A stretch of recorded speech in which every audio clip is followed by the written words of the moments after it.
ونستغفره ونعوذ بالله من شرور أنفسنا ومن سيئات أعمالنا من يهد الله فلا مضل له ومن يضلل فلا هادي له وأشهد أن لا إله إلا الله وأشهد أن محمدا عبده ورسوله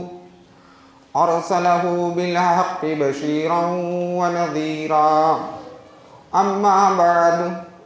فإن خير الحديث كتاب الله وخير الهدي هدي محمد صلى الله عليه وسلم وشر الأمور محدثاتها وكل محدثة بدعة وكل بدعة ضلالة وكل ضلالة في النار. أعوذ بالله من الشيطان الرجيم. بسم الله الرحمن الرحيم.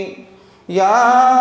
أيها الذين آمنوا اتقوا الله حق تقاته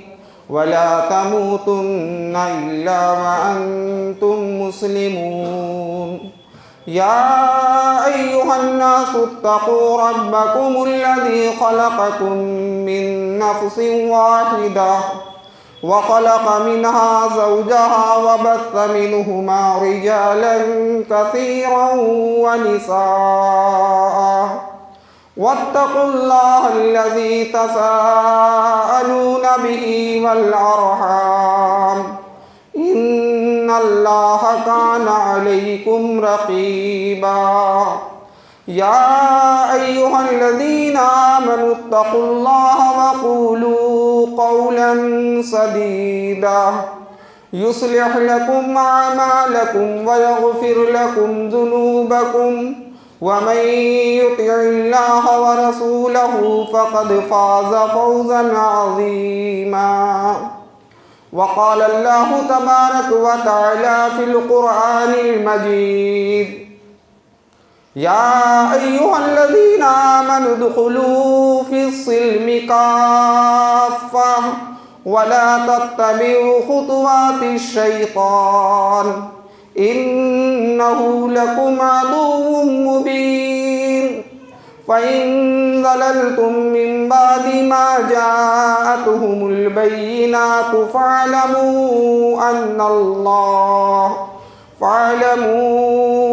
الله عزيز حكيم.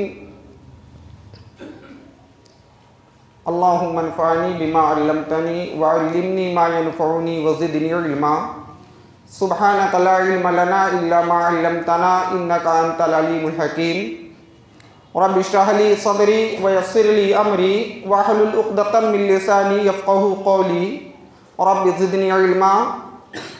اللهم رب زدنی علما. حاضرین جمعہ، معزز و مکرم سامعین اکرام، ہر قسم کی حمد و ثنا، تعریف و توصیف، بڑائی و کبریائی اللہ وحدہ لا شریک کے لیے ہیں، جو ہمارا خالق ہے،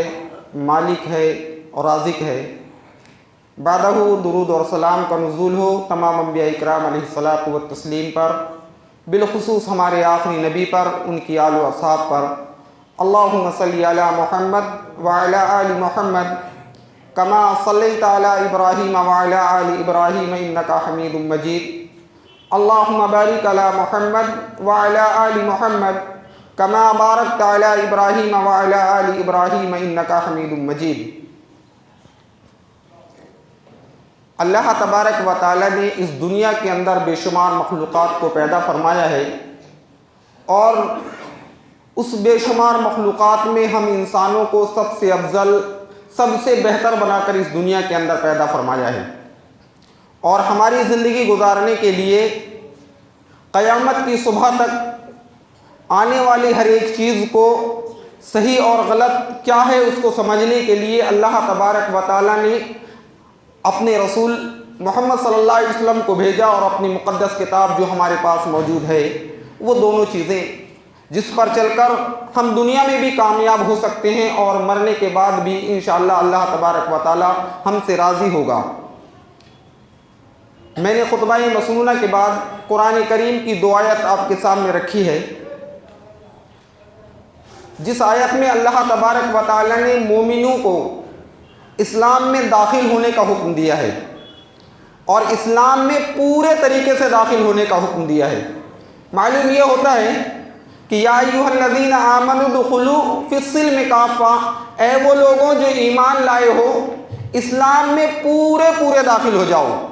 ولا تتبعوا خطوات الشیطان، اور شیطان کی پیروی نہ کرو۔ انہ لکم عدو مبین، کیونکہ وہ تمہارا کھلا ہوا دشمن ہے۔ معلوم یہ ہوا کہ ہم ایمان لانے کے بعد بھی اسلام کی چند چیزوں کو چھوڑ سکتے ہیں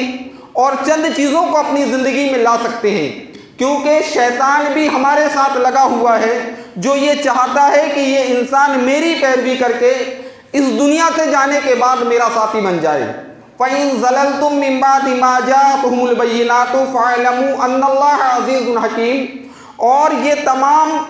راہ ہدایت، اچھا اور برا، صحیح اور سیدھا سب کچھ سمجھ لینے کے بعد بھی اگر تمہارے پیر پھسل گئے تو یاد رہے ان اللہ عزیز حکیم، اللہ تبارک و تعالی زبردست حکمت والا ہے۔ یہ 2 آیتوں سے جو ہمیں بہت سارے پیغامات ملتے ہیں، اس میں یہ ملتا ہے کہ ہمیں کامیاب ہونے کے لیے یا اسلام میں داخل ہونے کے لیے ایک چیز اپنے اندر لانا پڑے گا، اور وہ چیز یہ ہوگی کہ اسلام کے اصول کیا ہیں، اسلام ہمیں کس چیز کا حکم دیتا ہے۔ کیونکہ اللہ کے نبی صلی اللہ علیہ وسلم اس دنیا کے اندر آنے کے بعد دنیا کے اندر امن پھیل جائے، سلامتی پھیل جائے، لوگ برائیوں اور بے حیائیوں سے بچ جائیں، لوگ جو غیر اللہ کی عبادت کرتے ہیں ایک اللہ تبارک و تعالیٰ کے ماننے والے بن جائیں، اس کے لیے اللہ کے نبی صلی اللہ علیہ وسلم نے ہمیں انت تک کوشش کی، بے انتہا کوششیں کی، اور وہ آپ اس دنیا سے چلے گئے۔ اب جو کام بچے ہیں جس کو ہمیں لے کر آگے چلنا ہے وہ ہمارے سامنے موجود ہیں کہ ہم کس انداز میں اسلام کے اصول کو اپناتے ہیں۔ تو آئیے یہی مختصر سی باتیں کہ اسلام کے اندر جو بہت سارے اصول ہیں، جن میں اہم 2 اصول ہیں، ایک امر اور ایک نہیں۔ صرف اگر ہم انسان یہ 2 چیزوں پر عمل کر لیں تو ہماری زندگی دنیا میں بھی کامیاب ہو جائے گی اور مرنے کے بعد بھی انشاءاللہ کامیابی اور کامرانی ہمارے قدم چومے گی۔ جس کو ہم امر اور نہیں، جس کو ہم معروف اور منکر بھی کہتے ہیں، یعنی نیکی اور بھلائی کے کام، برائی اور بیکاری کے کام، یا برائی اور بے حیائی کے کام، یعنی یہ صرف 2 حکم ہیں۔ ایک یہ کہ ہمیں ہر وہ کام کرنا ہے جس کا اللہ اور اس کے رسول نے حکم دیا ہے، اور ہر وہ چیز سے رکنا ہے جس سے اللہ اور اس کے رسول نے روکا ہے۔ اگر ہم یہ 2 کام کر لیں انشاءاللہ ہم اپنے معاشرے میں امن دیکھیں گے، اپنے گاؤں میں امن دیکھیں گے، اور جب ہم کوئی معروف کام کرنے کی کوشش کریں گے تو انشاءاللہ اس سے ہمیں دنیا میں بھی فائدہ ہوگا اور آخرت میں بھی فائدہ ہوگا۔ اس کی بہت ساری مثالیں ہمارے سامنے موجود ہیں۔ معروف جیسے جو اللہ تبارک و تعالیٰ کے بے شمار احکامات ہیں، جس میں ایک چیز ہے نماز۔ اگر ہم میں کوئی بھی شخص وضو بناتا ہے تو اس کے وضو بنانے کے فائدے ہمارے سامنے موجود ہیں کہ ہم جب وضو بناتے ہیں، اللہ کے نبی صلی اللہ علیہ وسلم کی بہت مشہور حدیث ہے کہ اگر کسی کے گھر کے سامنے نہر ہو اور وہ دن میں 5 مرتبہ غسل کرتا ہو، کیا اس کے جسم میں کوئی میل باقی رہ جائے گا؟ یہ ایک بہترین مثال ہے کہ ہم جب کسی اللہ اور اس کے رسول کے حکم کو مانتے ہیں تو ہمارے گناہ اس انداز میں گھٹتے چلے جاتے ہیں۔ دوسری بات، جب بھی ہم کوئی نیک عمل کرتے ہیں، وہ عمل کرتے ہیں جس کا اللہ اور اس کے رسول نے حکم دیا ہے، تو ہمیں اس سے دنیاوی فائدہ ملتا ہے۔ مثال کے طور پر آج اتنے لوگ مسجد کے اندر موجود ہیں، جو بھی نماز کے ارادے سے آیا ہے، جب تک وہ مسجد کے اندر رہے گا نہ وہ بیڑی پیے گا، نہ گٹکا کھائے گا، نہ اور کوئی نشے والی چیز کرے گا، اور نہ ہی کوئی فضول باتیں کرے گا، اور نہ ہی کسی کو گالی گلوچ کرے گا۔ تو کتنا بڑا فائدہ ہے صرف اللہ تبارک و تعالیٰ کے ایک احکام کو ماننے کا، ایک حکم کو ماننے کا۔ یہ نتیجہ ہے کہ ہم آدھا گھنٹہ، پون گھنٹہ ہم اللہ کا پیغام سنتے بھی ہیں، نماز پڑھتے بھی ہیں، اپنا وقت بھی نکالتے ہیں۔ ایک فائدہ یہ ہے۔ دوسرا نماز پڑھنے کے جو بے شمار فائدے ہیں اس میں سے یہ ہے کہ اللہ تبارک و تعالیٰ نماز کی برکت سے ہمارے چھوٹے موٹے گناہوں کو ایسے ہی معاف کر دیتا ہے۔ ایسے گناہ جو گناہ صغیرہ ہیں، جیسے کسی کام کو ہمیں نہیں کرنا تھا ہم نے کر لیا، کسی چیز کو ہم نے اپنے ہاتھ سے پکڑ لیا، کسی چیز کو ہماری آنکھوں نے دیکھ لیا، کوئی ایسے لفظ جو ہمیں اپنی زبان سے ادا نہیں کرنے تھے ہم نے اگر کر لیے، تو اللہ تبارک و تعالیٰ اس نماز کی برکت سے اللہ تبارک و تعالیٰ ان گناہوں کو معاف کر دیتا ہے۔ اللہ کے نبی صلی اللہ علیہ وسلم نے فرمایا، امام مسلم رحمہ اللہ علیہ نے اس حدیث کو نقل کیا ہے، راوی حدیث عبداللہ بن مسعود رضی اللہ تعالیٰ عنہ ہے کہ ایک شخص اللہ کے نبی صلی اللہ علیہ وسلم کے پاس آیا،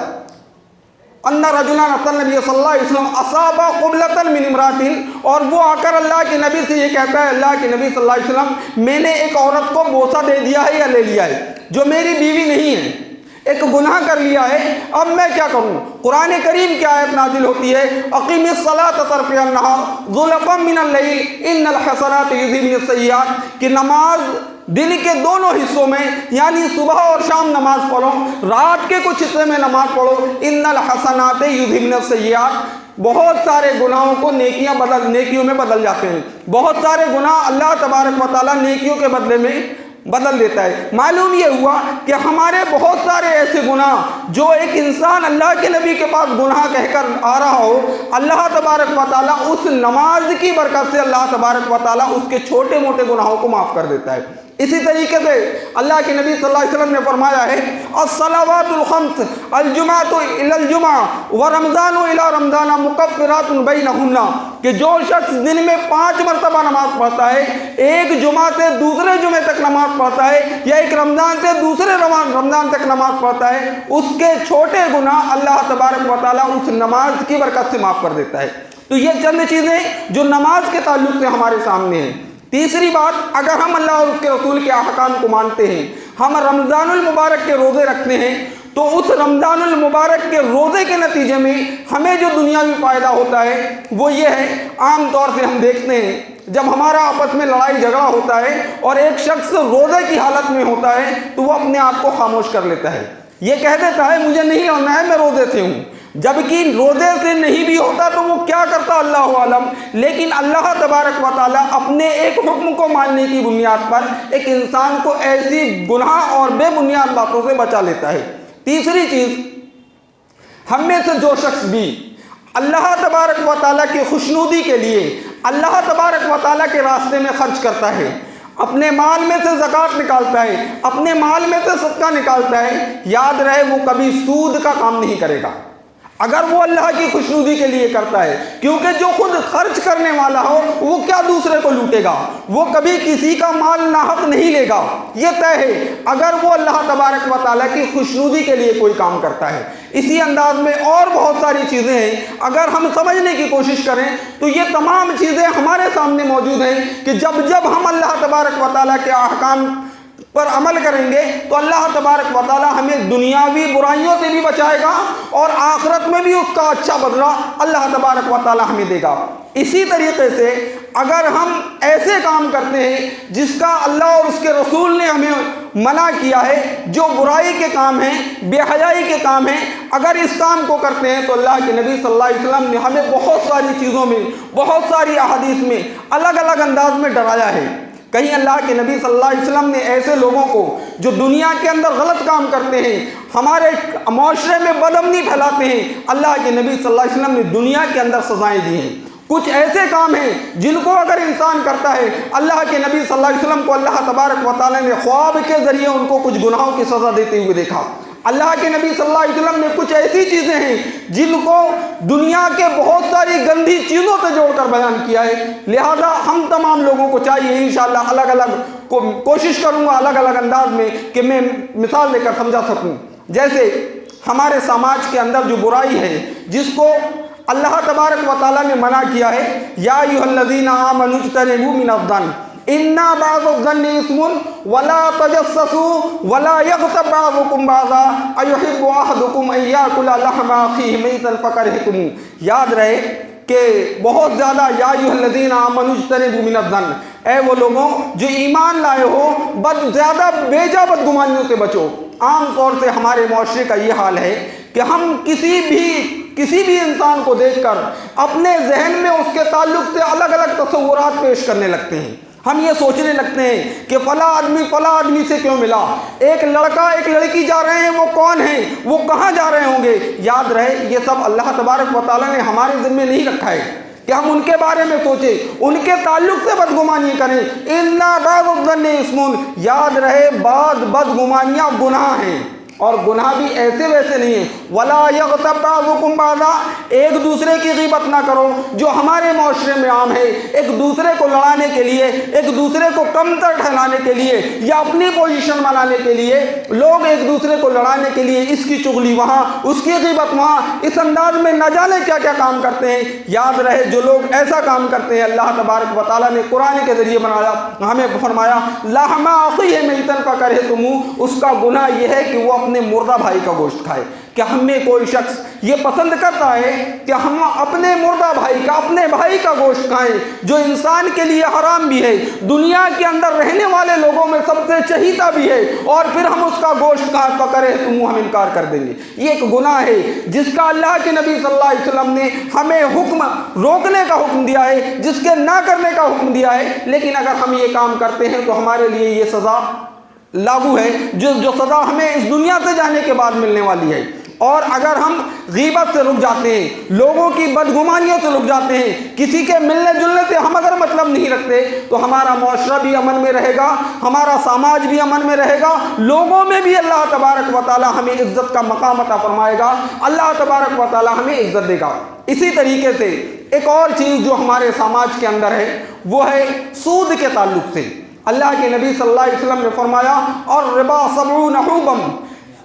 سود کے 70 درجے ہیں۔ ہمارے معاشرے کے اندر یہ چند برائیاں ایسی ہیں جن برائیوں کو اگر ہم روکنے کی کوشش کریں گے تو یہاں بھی ہماری ترقی ہوگی، ہم یہاں بھی کامیاب ہوں گے، ہمارا معاشرہ بھی امن کا ہوگا، ہمارا معاشرہ بھی سدھرا ہوا ہوگا، ہمارے معاشرے کی غربتیں بھی دور ہوں گی۔ لیکن معاملہ یہ ہے کہ ہم نے سود کو الگ الگ انداز میں، گاڑیوں کی لین دین کی شکل میں،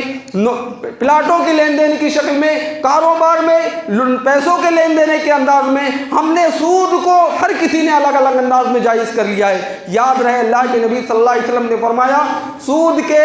70 درجے ہیں، سود کے گناہ کے 70 درجے ہیں۔ ایسرھا ان ینکح الرجل امہ، اور سب سے آسان جو گناہ، جو سب سے کم تر گناہ ہے وہ یہ ہے کہ وہ شخص اپنی ماں سے زنا کرے یا اپنی ماں سے نکاح کرے۔ غور کرنے کا مقام ہے کہ ہماری چاہتیں جو دنیا کی سب سے زیادہ ہوتی ہیں اپنی ماں سے ہوتی ہیں، ہم اس ماں سے زنا کر رہے ہیں صرف اس بنیاد پر دنیا میں چند پیسوں کو لینے کے لیے، غریبی کو غریبی کی طرف جانے کے لیے، بڑے آدمیوں کے بڑے بننے کے چکر میں ہم سود کو لیتے جاتے ہیں۔ اور یاد رہے سود کتنا بڑا گناہ ہے کہ سود کا لینے دینے والا، سود کی گواہی دینے والا، سود کو لکھنے والا، ان تمام لوگوں کے لیے الگ الگ وعیدیں آئی ہیں جو ہمارے سماج میں عام ہے، جو ہمارے معاشرے میں عام ہے۔ لہذا اگر ہم سود کو روکیں گے، اس امر سے رک جائیں گے،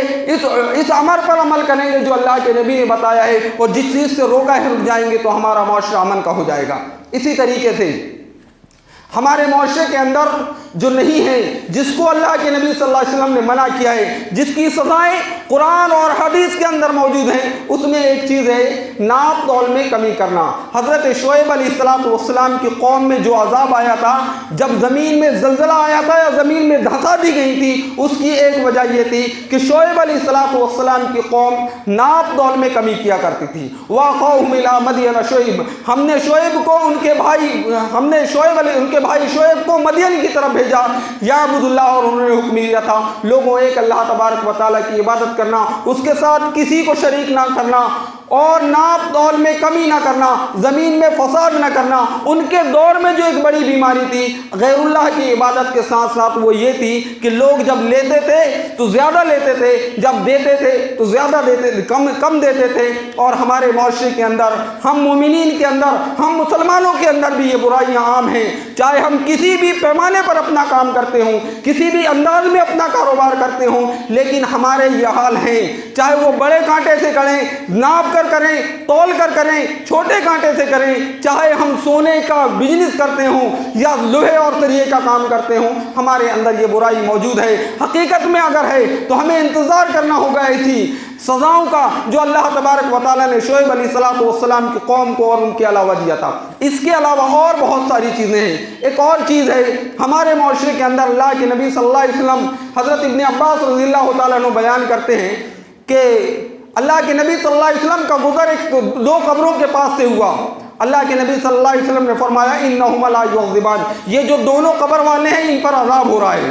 اور ان پر جو عذاب ہو رہا ہے اما احدہما یمشی بالنمیمہ واما الاخر یستنزع من بولہ۔ اللہ کے نبی صلی اللہ علیہ وسلم نے فرمایا یہ جو قبر والوں پر عذاب ہو رہا ہے، یہ جو ان کا بڑا گناہ ہے وہ گناہ یہ ہے کہ یہ ایک دوسرے کی غیبت کیا کرتا تھا، اور ایک وہ شخص تھا جو پیشاب کے چھینٹوں سے نہیں بچتا تھا۔ یہ بھی ہمارے معاشرے میں ایک عام سی بات ہے، جبکہ یہ الگ بات ہے کہ امر اور نہیں سے مستثنا ہے، لیکن پھر بھی میں یہ کہوں گا اللہ کے نبی صلی اللہ علیہ وسلم نے ہمیں عذابات بتا کر، اللہ کے نبی صلی اللہ علیہ وسلم نے جو ہمیں بتایا ہے، اور اللہ کے نبی نے یہ بھی فرمایا تھا قیامت تک عذاب ہوگا، تو یہ پیشاب کے چھینٹوں سے نہ بچنا یہ بھی ہمارے سماج کا ایک بہت بڑا المیہ ہے۔ جو لوگ مجھے جانتے ہوں گے، میں بھی اکثر اس بات کو اس لیے بول رہا ہوں کہ میں بھی زیادہ تر جمعہ کے علاوہ پینٹ شرٹ پہنتا ہوں، لیکن جو لوگ جینس پہنتے ہیں میں ان لوگوں سے یہ بات کہنا چاہتا ہوں کہ وہ کسی بھی کنڈیشن میں 99% وہ پیشاب کی چھینٹوں سے نہیں بچتے۔ جو لوگ مجھے جانتے ہیں میں ہمیشہ پینٹ شرٹ پہنتا ہوں، اس لیے یہ بات کہہ رہا ہوں کہ جتنے لوگ بھی اس مسجد کے اندر بیٹھے ہیں اگر واقعی وہ جینس کے پینٹ پہنتے ہیں تو یہ ہم اس کو حقیر سی چیز سمجھتے ہیں، چھوٹی سی چیز سمجھتے ہیں، لیکن یاد رہے 99% میں یہ کہہ سکتا ہوں کہ جینس پہن کر پیشاب کرو تو چند قطرے ان کے کپڑوں میں گر جاتے ہیں، پھر وہ اسی شکل میں نماز پڑھیں یا چھینٹے ماریں، ہاتھ سے پانی کے چھینٹے ماریں، یہ ایک الگ بات ہے۔ لیکن عام طور سے یہ بات دیکھی گئی ہے کہ جو لوگ ایسے ٹائٹ کپڑے پہنتے ہیں۔ دوسری بات یہ ہے کہ جو لوگ بھی، میں لباس پر نہیں جا سکتا کہ لباس آپ کیسا پہنیں، کس انداز میں پہنیں، آپ کو آزادی ہے، لیکن یہ بات صحیح ہے کہ ہم جو بھی لباس پہنیں کم از کم ایسا پہنیں کہ جب ہم اللہ کی عبادت کرنے کے لیے اللہ تبارک و تعالیٰ کا گھر مسجد آئیں، جب ہم رکوع سجود میں جائیں تو ہمارے جسم کے اعضاء ایسے نظر نہ آئیں جو عام طور سے نظر آتے ہیں۔ اور دوسری چیز کہ وہ لوگ، اللہ کے نبی صلی اللہ علیہ وسلم نے فرمایا دوسرا وہ شخص ہے جو ایک دوسرے کی غیبت کیا کرتا تھا۔ اللہ کے نبی صلی اللہ علیہ وسلم نے فرمایا تھا کہ جب مجھے معراج کرائی گئی تھی تو میں نے ایسے لوگوں کو دیکھا جو یمشون صدورہم ووجوہہم یخمشون صدورہم ووجوہہم، جن کے ناخن تانبے کے ہیں اور وہ اپنے چہروں کو، اپنے سینوں کو نوچ رہے ہیں۔ اللہ کے نبی صلی اللہ علیہ وسلم نے فرمایا من ہؤلاء یا جبرائیل، اے جبرائیل یہ کون ہیں؟ حضرت جبرائیل علیہ السلام نے فرمایا یہ وہ لوگ ہیں جو لوگوں کا گوشت کھایا کرتے تھے، یاکلون لحوم الناس، لوگوں کا گوشت کھایا کرتے تھے اور ان کے پیٹھ پیچھے ان کی بے عزتی کیا کرتے تھے۔ یاد رہے غیبت کرنا، لوگوں کی چغلیاں کرنا، لوگوں کی جاسوسی کرنا، یہ تمام چیزوں سے اسلام نے ہمیں منع کیا ہے، اسلام نے ہمیں روکا ہے۔ لہذا ہماری یہ کوشش ہونی چاہیے کہ ہم ایسے برے کام نہ کریں جس کی بنیاد پر ہمیں عذاب دیا جائے، اور یہ عذاب تمام کے تمام عذابات کو بتانا مقصود یہ ہے کہ اگر یہ عیوب ہمارے اندر موجود ہوں، یہ برائیاں ہمارے اندر موجود ہوں تو ہم اس کو مٹانے کی کوشش کریں، روکنے کی کوشش کریں۔ اسی طریقے سے اللہ کے نبی صلی اللہ علیہ وسلم نے کا یہ معمول تھا، لمبی حدیث ہے کہ اللہ کے نبی صلی اللہ علیہ وسلم جب بھی نماز پڑھتے تھے تو گھوم کر لوگوں سے پوچھتے تھے تم نے کوئی سوال دیکھا، کوئی خواب دیکھا کیا؟ حضرت سمورہ بن جندب رضی اللہ تعالیٰ عنہ فرماتے ہیں کہ اگر ہم کوئی خواب دیکھتے تو اللہ کے نبی صلی اللہ علیہ وسلم کے سامنے پیش کر دیتے، آپ اس کا جو بھی تعبیر ہوتی بتا دیتے۔ ایک مرتبہ ہم لوگ خاموش رہے، اللہ کے نبی صلی اللہ علیہ وسلم نے فرمایا دو شخص میرے پاس آئے، اللہ کے نبی صلی اللہ علیہ وسلم کو لے گئے، اور جو مختصراً بتلانا چاہتا ہوں کہ اللہ کے نبی صلی اللہ علیہ وسلم نے دیکھا کہ ایک شخص بیٹھا ہے، ایک اس کے پاس کھڑا ہے، اور جو شخص کھڑا ہے اس کے پاس ایک بڑا سا پتھر ہے، جس پتھر کو وہ اس کے سر میں مارتا ہے سر پھٹ جاتا ہے، پھر وہ پتھر لانے جاتا ہے، سر اپنی اصلی حالت میں آ جاتا ہے۔ اللہ کے نبی صلی اللہ علیہ وسلم نے پوچھا یہ کون لوگ ہیں؟ انہوں نے کہا آگے چلیے۔ اللہ کے نبی صلی اللہ علیہ وسلم آگے چلے، اللہ کے نبی صلی اللہ علیہ وسلم نے دیکھا کہ ایک شخص بیٹھا ہے، دوسرا شخص اس کے پاس کھڑا ہے، اور اس کے ہاتھ میں ایک لوہے کا آنکڑا ہے جس سے وہ اس کے منہ میں ڈالتا ہے، چیرتا ہوا گدی تک لے جاتا ہے، آنکھ میں ڈالتا ہے، چیرتا ہوا گدی تک لے جاتا ہے، ناک میں ڈالتا ہے، چیرتا ہوا گدی تک لے کر کے جاتا ہے۔ اللہ کے نبی نے پوچھا یہ کون شخص ہیں؟ ان لوگوں نے کہا اللہ کے نبی آگے چلیے۔ آگے چلتے ہیں تو اللہ کے نبی صلی اللہ علیہ وسلم نے فرمایا میں نے دیکھا کہ ایک تنور جل رہا ہے جس میں آگ کے شعلے اوپر اٹھتے ہیں، جب آگ کے شعلے اوپر آتے ہیں تو اس میں چند ننگے مرد مرد اور عورت آتے ہیں،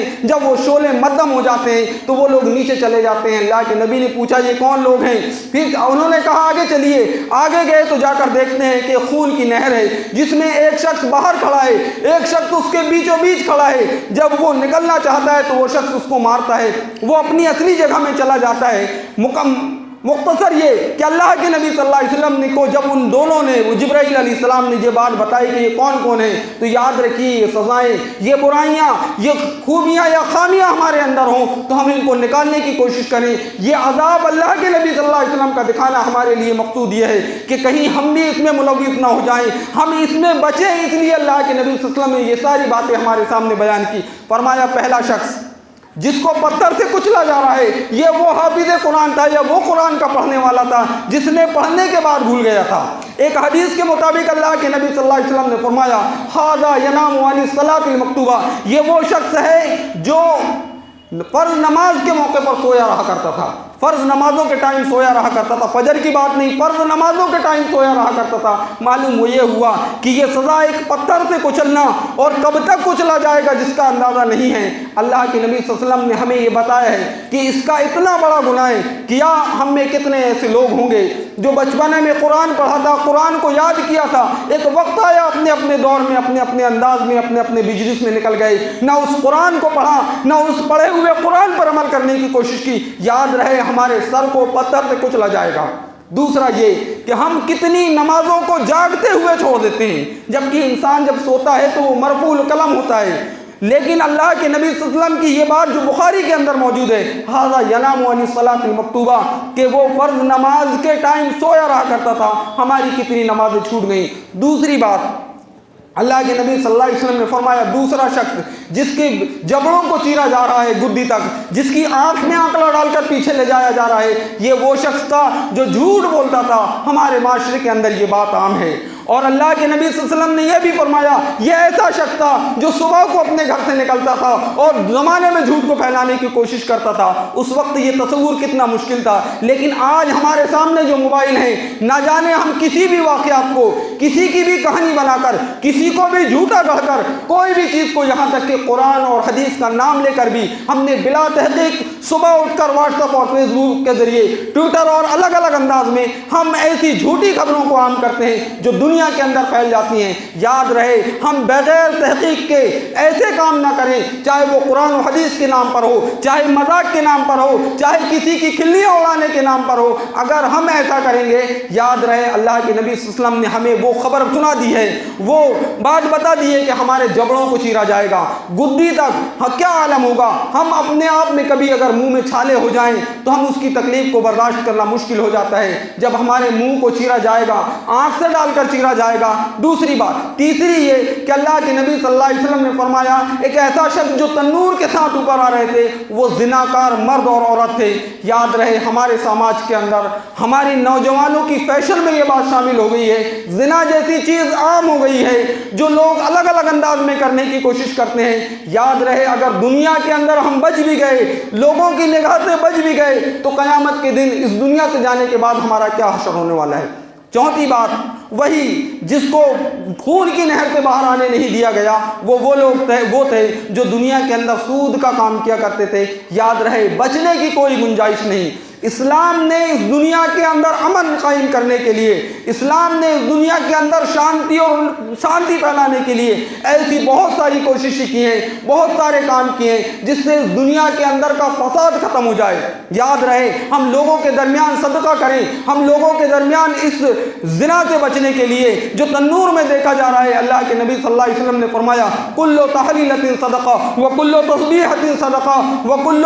وفی بضع احدکم صدقہ۔ اللہ کے نبی صلی اللہ علیہ وسلم نے جہاں صدقات کا بیان کیا ہے، وہاں اس زنا سے بچنے کے لیے کتنی خوشخبری ہم مسلمانوں کو دی ہے۔ یاد رکھنا کہ ہر تسبیح جو اللہ تبارک و تعالیٰ کی خوشنودی کے لیے ہو وہ صدقہ ہے۔ ہم اگر اللہ تبارک و تعالیٰ کی تحلیل بیان کرتے ہیں وہ صدقہ ہے۔ یہاں تک اگر ہم اپنی بیوی سے ملتے ہیں تو وہ بھی صدقہ ہے۔ اللہ کے نبی صلی اللہ علیہ وسلم نے فرمایا وَفِي بُضْعِ أَحَدِكُمْ صدقہ، اگر ہم اپنی بیوی سے ملتے ہیں وہ بھی صدقہ ہے۔ یعنی اس زنا سے بچنے کے لیے، اور ہمارے سماج کے اندر ہم نے زنا کو عام کر دیا ہے، اس نکاح کو جو آسان بنانا تھا اس کو مشکل کر دیا ہے، زنا کو عام کر دیا ہے۔ نتیجہ جبکہ اللہ کے نبی صلی اللہ علیہ وسلم نے ہمیں اپنی بیوی سے ملنے تھے، صحابہ اکرام نے عرض کیا اللہ کے نبی صلی اللہ علیہ وسلم وہ تو اس کی شہوت کے لیے کر رہا ہے، وہ تو اپنی خوشی کے لیے کر رہا ہے۔ اللہ کے نبی صلی اللہ علیہ وسلم نے فرمایا اگر وہ حرام کام کرتا تو، اگر وہ کسی اور کے ساتھ ایسے تعلقات بناتا تو، جب وہ دوسرے کے ساتھ تعلقات بنا کر گناہ میں شامل ہو سکتا ہے تو اپنی بیوی کے ساتھ تعلقات قائم کر کے صدقہ ہے۔ اسی انداز میں اللہ کے نبی صلی اللہ علیہ وسلم نے اس دنیا میں امن آ جائے ایسے حکم عطا کیے ہیں جس حکموں کو اگر ہم کریں تو دنیا کے اندر سے بہت سارے فساد ختم ہو جائیں۔ جیسے زنا کے تعلق سے اللہ کے نبی صلی اللہ علیہ وسلم نے فرمایا کہ اگر کوئی جوان مرد، کوئی غیر شادی شدہ مرد یا عورت زنا کرتا ہے تو اسلام نے اسے 100 کوڑے مارنے کا حکم دیا ہے، اور اگر کوئی شادی شدہ مرد کسی اور سے تعلقات قائم کرتا ہے یا شادی شدہ عورت ایسے کام کرتی ہے تو اس کو بیچ چوراہے میں گاڑ کر سنسار کرنے کا حکم دیا ہے۔ یہ اسلام، اگرچہ یہ ایک الگ بات ہے کہ ہم اس ہندوستان کے اندر رہ کر یہ نافذ نہیں کر سکتے، لیکن اللہ کے نبی نے امن قائم کرنے کے لیے، اللہ کے نبی نے لوگوں تک شانتی کا پیغام پہنچانے کے لیے ایسے گندے اور گھنونے لوگ جو دنیا کے اندر فساد کرتے ہیں، کسی لڑکی کی عزت کو لوٹتے ہیں، کسی کی بیٹی کی زندگی برباد کرتے ہیں، ایسے لوگوں کے لیے اللہ کے نبی صلی اللہ علیہ وسلم نے سزا متعین کی ہے۔ اسی طریقے سے جو لوگ شراب پی کر اپنی عزت گنوا دیتے ہیں، اپنے گھر کو، اپنی اولاد کو، یہاں تک کہ اپنے آپ کو بیچنے کی کوشش کرتے ہیں، اللہ کے نبی صلی اللہ علیہ وسلم نے اس دنیا کے اندر ان کی سزا بھی بیان کی ہے کہ ان کو 40 کوڑے مارے جائیں یا 80 کوڑے مارے جائیں حضرت عمر رضی اللہ تعالیٰ عنہ کے زمانے میں، تاکہ یہ ایسی سزائیں دیکھ کر لوگ بھی سیکھ جائیں کہ اگر ہم شراب پئیں گے ہمارے سماج کو گندہ کرنے کی کوشش کریں گے، ہمارے معاشرے کو گندہ کرنے کی کوشش کریں گے، تو کوئی ایسے لوگ بھی موجود ہیں جو ہمیں 80 کوڑے مارنے کے لیے تیار ہوں۔ یہ اللہ کے نبی کا پیغام ہے۔ اگر ہم اپنی کسی بیٹی کی عزت لوٹنے کی کوشش کریں گے، کسی کے ساتھ عصمت لوٹنے کی کوشش کریں گے، تو کوئی تو اس دنیا کے اندر ہے جو ہمیں بیچ چوراہے میں گاڑ کر ختم کر سکتا ہے، ہمیں کوڑے مارے جا سکتے ہیں۔ یہ ایک امن کا پیغام اللہ کے نبی صلی اللہ علیہ وسلم نے دیا ہے، تو ہمیں چاہیے کہ ہم ہر حکم کو جو اللہ تبارک و تعالیٰ نے دیے ہیں نبی صلی اللہ علیہ وسلم کے بتائے ہوئے اصول پر چلیں۔ یہاں تک اللہ کے نبی صلی اللہ علیہ وسلم نے زنا کے تعلق سے، شراب کے تعلق، لا یزنی الزانی حین یزنی وہو مومن، جب تک ایک انسان زنا کرتا ہے وہ مومن نہیں ہو سکتا۔ ولا یسرق السارق حین یسرق وہو مومن، جو شخص چوری کرتا ہے، اسلام نے یہ پیغام دیا ہے، وہ مومن نہیں ہو سکتا۔ ولا یشرب الخمر حین یشرب وہو مومن، جو شخص شراب پیتا ہے جب تک وہ شراب پیتے رہتا ہے وہ مومن نہیں ہو سکتا۔ یاد رہے یہ ہمارے لیے پیغام ہے اللہ کے نبی صلی اللہ علیہ وسلم نے، اور وہ جو قتل کرتا ہے وہ مومن نہیں ہو سکتا۔ حضرت اکرمہ رضی اللہ تعالیٰ عنہ نے حضرت ابن عباس رضی اللہ تعالیٰ عنہ سے فرمایا کہ اللہ کے ابن عباس رضی اللہ تعالیٰ عنہ وہ کیسا مومن نہیں ہو سکتا؟ تو انہوں نے فرمایا اس سے ینزع الایمان، ایمان نکل جاتا ہے۔ انہوں نے کہا پھر وہ کب آتا ہے؟ تو انہوں کس انداز میں نکلتا ہے؟ تو حضرت ابن عباس رضی اللہ تعالیٰ عنہ شبک بین اصبعیہ، اپنی انگلیوں کو دوسری انگلیوں میں ڈالا، واخرجھا، اور اس کو نکالا، کہا اس انداز میں ایمان نکل جاتا ہے۔ یاد رہے ہم لوگ جو زنا کر رہے ہیں، ہم جو چوری کر رہے ہیں، ہم جو سود اور بیاج کا مال کر رہے ہیں، ہم جو ناحق ایک دوسرے کو تکلیف دے رہے ہیں، اگر ایسی کنڈیشن میں ہم اس دنیا سے چلے جائیں ہمارا کیا انجام ہوگا؟ ہماری موت آ جائے کوئی بھروسہ نہیں ہے ہمارا کیا انجام ہوگا۔ لہذا ہم تمام لوگوں کو چاہیے کہ ہمیں اسلام میں پورے داخل ہونا ہے اور شیطان کی پیروی نہیں کرنا ہے، کیونکہ راہ حق میں مشکلات ہیں، چند چیزیں ہیں، لیکن اگر ہمیں اس دنیا کے اندر امن قائم کرنا ہے، لوگوں کو مل جل کر رہنا ہے، تو ہر وہ معروف چیز کو جو اللہ کے نبی صلی اللہ علیہ وسلم نے کیا ہے اس کو ہمیں کرنا ہوگا۔ آخری بات بتا کر میں ختم کرتا ہوں۔ یاد رہے یہ معروف اور منکر کے تعلق سے آج جو ہماری ملک کا ایک المیہ بنا ہوا ہے اس کے تعلق سے یہ کہوں گا کہ ہمیں ہر حال میں لوگوں کو اچھائی کا حکم دینا ہے، جو لوگ برائی کر رہے ہیں ان کو روکنا ہے۔ انداز الگ ہو، اپنے گاؤں کے علماء اکرام سے پوچھیں کہ کس انداز میں لوگوں کو برائی سے روکیں۔ یہ نہیں کہ اگر یہاں مندریں ہیں غیر مسلم کچھ کر رہے ہیں تو جا کر مارنا پیٹنا شروع کر دیں، یہ نہیں۔ اپنے علماء سے، عالم دین سے، پڑھے لکھے لوگوں سے پوچھیں اپنے بڑوں سے کس انداز میں روکنا ہے، اور اگر ہم نے نہیں روکا، حالات کے ساتھ کمپرومائز کرتے چلے گئے، لوگ غلط کر رہے ہیں کرنے دو، لوگ اچھا کر رہے ہیں کرنے دو، ہمیں نیکیاں کرنا ہے، تو یاد رہے اللہ کے نبی صلی اللہ علیہ وسلم نے فرمایا والذی نفسی بیدہ لا تأمرون بالمعروف ولا تنہون عن المنکر او لیسلطن اللہ شرارکم ثم یدعو خیارکم فلا یستجاب لکم۔ اگر جب ایسا ہوگا، اللہ کے نبی نے فرمایا قسم اس ذات کی، قسم اللہ کی جس کے ہاتھ میں میری جان ہے، جب تم معروف کا حکم نہیں دو گے، منکر سے نہیں روکے گے، تو اولا یسلط اللہ علیکم شرارکم، تم پر ایسے شریر بادشاہوں کو مسلط کر دیں گے، شریر حکمرانوں کو مسلط کر دیں گے، ثم یدعو خیارکم فلا یستجاب لکم، پھر ہماری قوم کے نیک لوگ، بزرگ لوگ دعائیں کریں گے، فلا یستجاب لکم، تو تمہاری دعائیں قبول نہیں ہوں گی۔ آج ہمارے کتنے بزرگ ہیں، کتنے بڑے ہیں، کتنے نیک لوگ ہیں، اللہ تبارک و تعالیٰ کی بارگاہ میں رو کر گڑ گڑا کر ملک کے حالات کے لیے، لوگوں کے حالات کے لیے دعائیں کر رہے ہیں۔ یہ شاید ہماری سزا تو نہیں، شاید ہمارے گناہوں کی سزا تو نہیں، لہذا ہمیں ہر حال میں کنتم خیر امت اخرجت بننا ہوگا۔ اور یاد رکھو، اگر ہم یہ سوچیں کہ ہم بہترین امت ہیں، ہمارے لیے بہت ساری آزادیاں ہیں، تو یاد رہے ہم اکیلے ہی بہترین امت نہیں ہیں، ہم سے پہلے بھی ایسے لوگ ہیں جس کے بارے میں اللہ تبارک و تعالیٰ نے کہا تھا، یا بنی اسرائیل اذکروا نعمتی التی انعمت علیکم وانی فضلتکم علی العالمین، اے بنی اسرائیل یاد کرو جب ہم نے پورے جہاں پر تمہیں فضیلت دی تھی، انہیں بھی دی تھی۔ نتیجہ کیا ہوا؟ ہم اور آپ کے سامنے ہے کہ اللہ تبارک و تعالیٰ نے سور اور بندر جیسے بنا دیے۔ ہمارے پاس بھی اگر ہم بہترین امت ہیں تو ہم مومن بنیں، لوگوں کے سامنے معروف چیز کو پھیلائیں، ہر برائی سے لوگوں کو روکنے کی کوشش کریں، ہر انداز میں اپنے ماحول کا سمجھوتا ماحول کو سمجھانے کی کوشش کریں، اپنے معاشرے کو سدھارنے کی کوشش کریں، اسلام کے ہر اصول کو اپنی زندگی میں لانے کی کوشش کریں، نہیں تو کبھی بھی ہم پر فساد ہوں گے، ہمارے گھر برباد ہوں گے، ہماری بستیاں برباد ہوں گی اور ہم کچھ نہیں کریں گے۔ آخر میں دعا کرتا ہوں کہ اللہ تبارک و تعالی ہم تمام لوگوں کو امر بالمعروف ونہی عن المنکر کا عمل کرنے والا بنا دے۔ اللہ تبارک و تعالی ہم تو تمام لوگوں کو اسلام میں پورے داخل ہونے والا بنا دے۔ اے اللہ تبارک و تعالیٰ جو کچھ میں نے کہا ہوں اس پر خود مجھے اور تمام لوگوں کو عمل کرنے والا بنا دے۔ اللہ تبارک و تعالیٰ ہمیں نیک بنانا، اس دنیا پر جب تک رکھنا، امن کے ساتھ رکھنا، اور جو نبی کریم صلی اللہ علیہ وسلم کے طریقے ہیں ان طریقوں پر چلنے والا بنانا۔ ربنا تقبل منا انک انت السمیع العلیم وتب علینا انک انت التواب الرحیم۔ سبحان ربک رب العزۃ عما یصفون وسلام علی المرسلین والحمد للہ رب العالمین برحمتک۔